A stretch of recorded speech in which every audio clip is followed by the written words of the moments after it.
বিচার কার্যকে ব্যাহত করতে চান, এখানে যদি কোনো অশুভ পরিকল্পনা থাকে এর পরিণতি শুভ হবে না। বর্তমান বিএনপি ক্ষমতায় এসেছে, আসার পর বিচারের কাজ ধীর স্থির করা হয়েছে।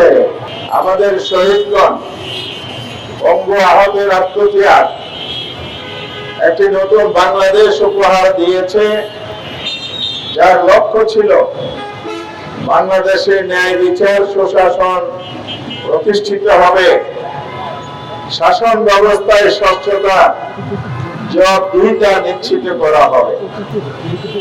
সেই সময় থেকেই অন্তর্বর্তীকালীন সরকার এবং বাংলাদেশের ফ্যাসিবাদ বিরোধী সকল রাজনৈতিক দল প্রতিশ্রুতিবদ্ধ হয়েছিল জাতির কাছে। তার প্রথম ছিল সংস্কার করা হবে, গণহত্যার বিচার হবে, সুষ্ঠু নির্বাচন হবে। 12 ফেব্রুয়ারি 26 সালে নির্বাচন হয়েছে। সে নির্বাচনেরও প্রতিশ্রুতি ছিল সংস্কার এবং বিচার। একই দিনে গণভোট হয়েছে। সেই গণভোটে 48টি সাংবিধানিক বিষয়ে সংস্কারের পক্ষে জনগণ রায় দিয়েছে।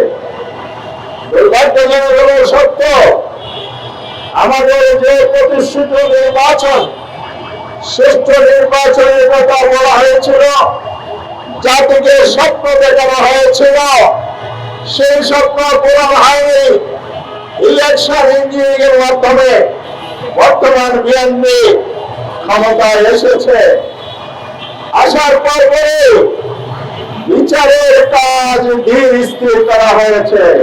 বিএনপি যদি দলীয় প্রসিকিউটর নিয়োগ করে এই বিচার কার্যক্রমকে ব্যাহত করা এবং দীর্ঘদিন সময় যাপনের মাধ্যমে বিচার কাজ বিলম্বিত করার হতে হবে, তাহলে জনগণ মনে করবে আপনারা ইলেকশন ইঞ্জিনিয়ারিং শুরু করছেন না, কিন্তু প্রতিশ্রুতি যে ছিল নির্বাচন সংস্কারের বিচার সংস্কারের ক্ষেত্রে আপনারা একই ইঞ্জিনিয়ারিং এর পদ্ধতি করেছেন, সংস্কার পরিষদের শপথ নেন নাই।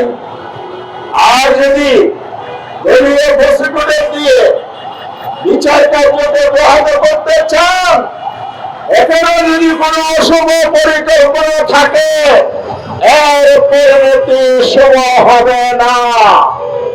কারণ এদেশের জনগণ আর সেই ফ্যাসিবাদের আমলে হত্যাকাণ্ডের বিচার না করে ক্ষমতায় টিকে থাকতে কাউকে দেবে না।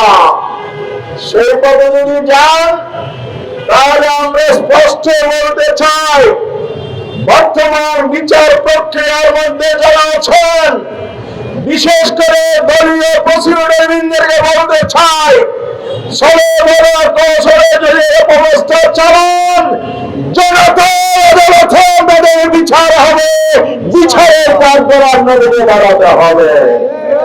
ইউএফটি ফার্স্টের সাথে ট্রেড করুন যে কোনো জায়গা থেকে। ক্যাম্পাসে ক্লাসের ফাঁকে, ঢাকার জ্যামে বসে কিংবা ঘরে বসে ট্রেডিং এখন হাতের মুঠোয়। তাই ট্রেড করুন যখন খুশি, যেখানে খুশি।